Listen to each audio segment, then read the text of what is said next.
On va parler maintenant du Togo. On va évoquer la révision des listes électorales qui va s'effectuer en fin novembre. Cette révision donc a été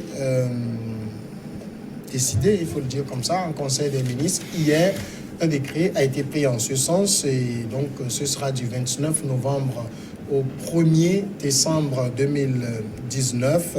La révision concerne donc tous les Togolais qui n'ont pas pu se faire inscrire sur les listes électorales. Ceux qui ont atteint l'âge de 18 ans pourront aller se faire inscrire.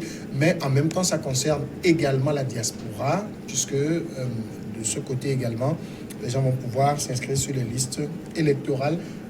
Constant Lemou, on le voit dans le décret pris en Conseil des ministres hier, le gouvernement a tranché une polémique, j'allais dire. Certains disaient il faut un recensement, il faut une révision. Le gouvernement a tranché. Je pense que le gouvernement, en réalité, c'est révision ou recensement électoral, c'était en réalité un faux débat. En 2018, nous avons procédé à la constitution d'un nouveau fichier électoral. Il est normal qu'après 6 mois, qu'on procède à une révision. Ça a été fait avant les élections locales. Nous sommes en novembre, après juin. On pouvait laisser passer.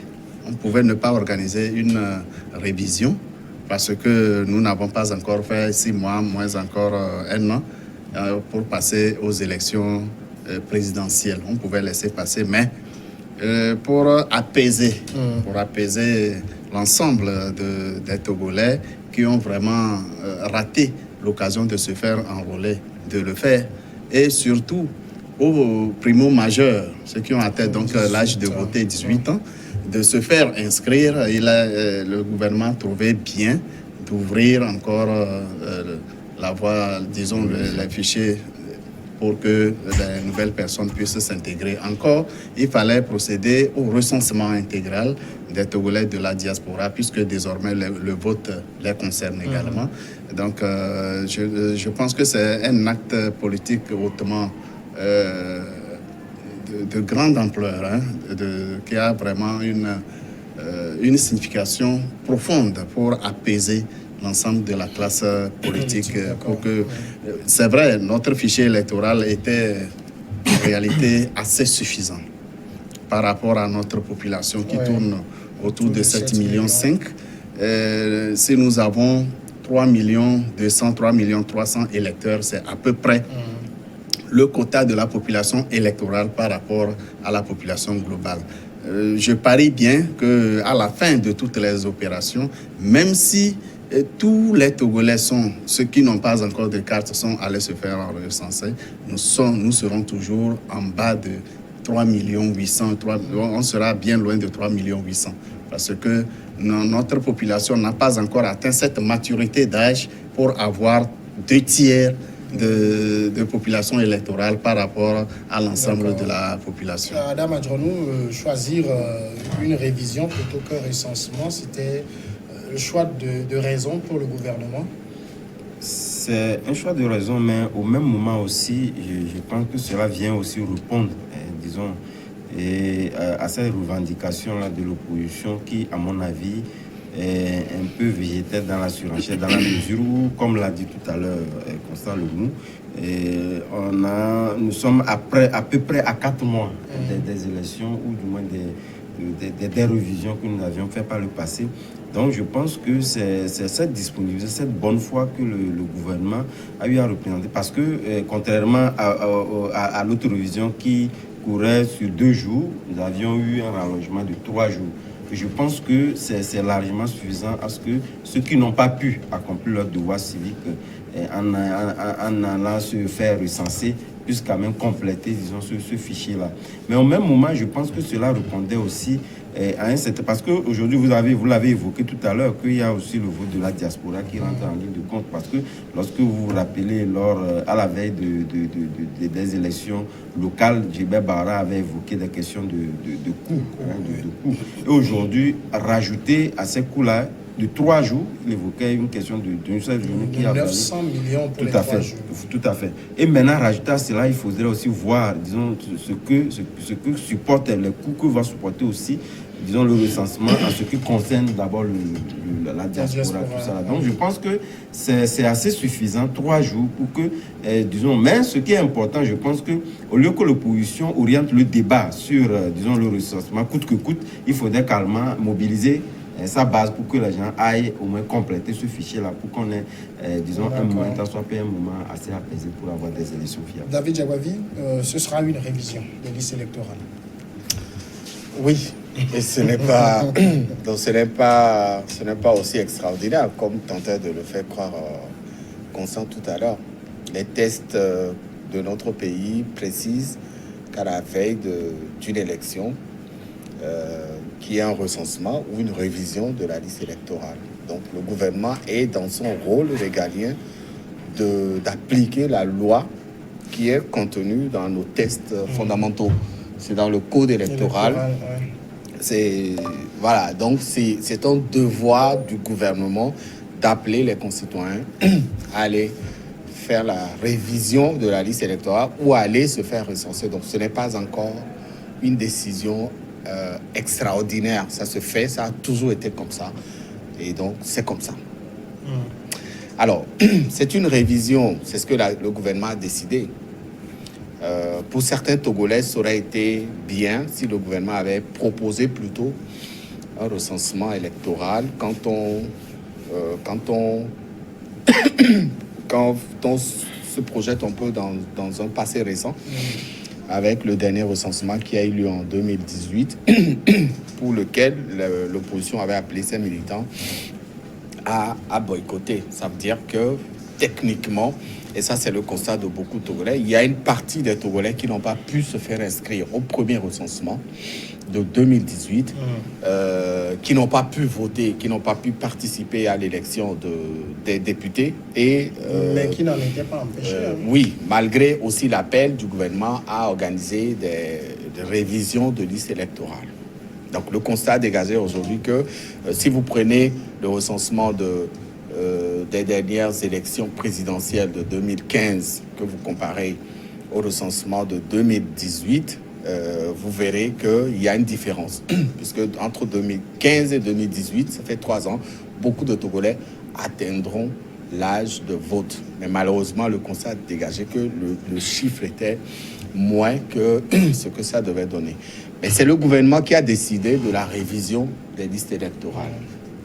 Alors, aujourd'hui, je pense que chaque formation politique doit jouer son rôle en appelant ses militants à aller opérer cette révision des listes électorales. Et cela permettra à ceux qui n'ont pas pu se faire recenser en 2018 et pendant les municipales de 2019 de se rattraper s'il le faut. 3 jours, je pense quand même que pour une élection présidentielle aussi importante que celle que tous les Togolais attendent pour l'année prochaine, 3 jours sont insuffisants. Mais c'est le calcul que le gouvernement a fait. On se rappelle que le gouvernement avait proposé 3 jours. Après, il y a eu quelques jours de rallonge. Et nous estimons que cette décision pourra venir compléter les 3 jours pour que chaque Togolais puisse véritablement aller faire la révision des listes électorales. Constant Lemou, 3 jours vous semble insuffisant vu le caractère même du scrutin? Nous le disons, c'est une révision et c'est en l'espace de 4 mois à peine lorsqu'on a fait une révision. Sauf que nous sommes tous d'accord, tous les Togolais qui avaient envie n'ont pas réussi à se faire tous enrôler. Oui. Je pense que le gouvernement a mis beaucoup plus l'accent sur cet aspect-là en décidant de cette révision. Ce n'est pas obligé que quand on fait une élection en l'espace de 2 ou 3 mois, il faut procéder à la révision. C'est que lorsque les élections sont d'une élection à l'autre, on a au moins 1 an, 2 ans, 3 ans ou 5 ans, comme les mandats l'indiquent. On comprend logiquement la nécessité des révisions. Mais en l'espace de 3 mois, s'il n'y avait pas eu ce choix politique d'une classe d'appeler au boycott, en réalité aujourd'hui, on n'avait pas nécessairement besoin d'aller à la révision parce que on ne collecterait pas grand-chose. Ça ne changerait pratiquement rien au fichier électoral. Le fichier électoral n'aurait pas évolué. Bien sûr, c'est l'occasion pour enrayer ceux qui, entre-temps, sont rappelés à Dieu ou ceux qui ont perdu le droit au vote. Il faut les sortir de la liste, ainsi de suite. Donner la chance à ceux qui ont perdu leur carte de pouvoir, ou bien ceux qui ont fait des déplacements, de pouvoir se repositionner. C'est très intéressant, mais ce n'était pas une obligation vu le temps qui nous sépare de la dernière révision. Elle est importante. 3 jours, c'est beaucoup. Ce que nous souhaitons, c'est que cette fois-ci, la lenteur des machines soit résolue. Parce que c'était la raison pour laquelle un certain nombre de Togolais n'avaient pas réussi à se faire enrôler. Si les machines sont assez performantes, d'ailleurs, il y a eu une simulation récemment et les résultats sont intéressants. Si vraiment toutes les machines atteignaient cette performance, il n'y aurait pas de raison qu'il reste encore quelqu'un, un Togolais, qui veut se faire enrôler et qui ne veut pas. Tenez-vous bien, la loi n'oblige personne à se faire enrôler sur la liste électorale. Donc, ce ne sont pas tous les Togolais qui se présenteront. Beaucoup ne trouveront pas de raison d'aller se faire enrôler. La question que j'allais poser à Adam, même si on donne 1000 jours, on n'aura pas 100% de Togolais inscrits sur les listes électorales. Oui, c'est vrai que c'est une obligation tacite, certes, mais il n'y a pas de mesure coercitive qui puisse donc obliger la population à aller se faire recenser. Mais moi, ce que j'aimerais dire, lorsque nous faisons un peu la sommation de tous les jours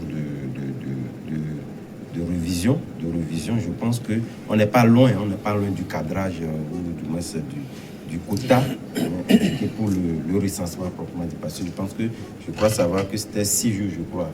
Non, c'est 8 jours pour le recensement. Fait 8 jours donc, lorsque nous prenons les 3 plus les 2 jours, donc nous sommes à peu près à une limite de 6 jours pratiquement. Je pense que c'est largement suffisant. Mais on ne saurait aujourd'hui débattre sur l'insuffisance des 3 jours retenus parce que, et vous en souvenez, vous l'avez évoqué tout à l'heure, que lorsque le gouvernement avait demandé à ce qu'on puisse proroger cette date-là, donc cela était donc issu du fait qu'on avait constaté que réellement il y avait des machines qui ne répondaient pas réellement. Et si aujourd'hui il y a l'affluence, je pense que ça n'empêche pas que le gouvernement puisse accepter qu'on puisse proroger. Il faudrait quand même qu'on commence et voir réellement qu'il y avait affluence et que le dernier jour surtout où la population saute massivement, qu'on constate réellement qu'il y avait des gens qui avaient mis cette volonté-là de pouvoir se faire, disons, recenser ou du moins se faire, ceux qui atteignent au moins la limite d'âge, de se faire recenser pour qu'il n'y ait pas. Je pense que le gouvernement ne paie rien. Il n'a pas d'intérêt, du moins, à pouvoir volontairement refuser aux Togolais de se faire recenser. Donc, il faudrait commencer, au lieu d'appeler carrément aujourd'hui l'opposition, je la vois un peu dans cette logique-là, de pouvoir dire que c'est le recensement ou non. On risque encore de glisser un peu dans ce qu'on a connu par le passé et qui a connu du moins ces rallongements qui coûtent un peu plus cher au Togo, parce qu'on pouvait économiser ces montants-là si réellement il y avait cette bonne foi d'amener les Togolais à aller à ce recensement. Du moins, tous les partis politiques avaient donc adhéré à cette proposition d'appeler leurs militants à aller se faire recenser, que cet argent-là pouvait servir un peu à autre chose. Donc, je pense que cette fois-ci serait la bonne de commencer par appeler d'abord la population à aller se faire enrôler. Le temps qu'on voit si on peut proroger ou pas. Parce que, David, il y a une question de coût aussi qu'il ne faut pas oublier. Nous avons les moyens. Aujourd'hui, le Togo finance lui-même les élections. Je ne pense pas que la dernière législative... le Togo est obligé quelque part. Même si les finances ne sont pas là, il est obligé. Soyons francs. Il y a de cela quelques années, c'est la communauté internationale qui donnait de l'argent au Togo. On parle de l'Union européenne, on parle du PNUD, on parle de tous ces partenaires-là. Parce qu'il avait demandé Mais aussi. je pense quand même que depuis la dernière législative, la dernière municipale, le Togo, voilà, c'est le Togo même qui finance ses propres élections. Et ça permet aussi d'avoir une indépendance vis-à-vis de ses partenaires. Donc nous avons les moyens. On ne va pas gaspiller. Non, ne gaspille pas, c'est pour la bonne cause. On a besoin de savoir qui sont ces Togolais qui sont en âge de voter. C'est pour la bonne cause, c'est pour l'histoire. Si vous permettez, on va marquer la pause et on va revenir, continuer par un pas.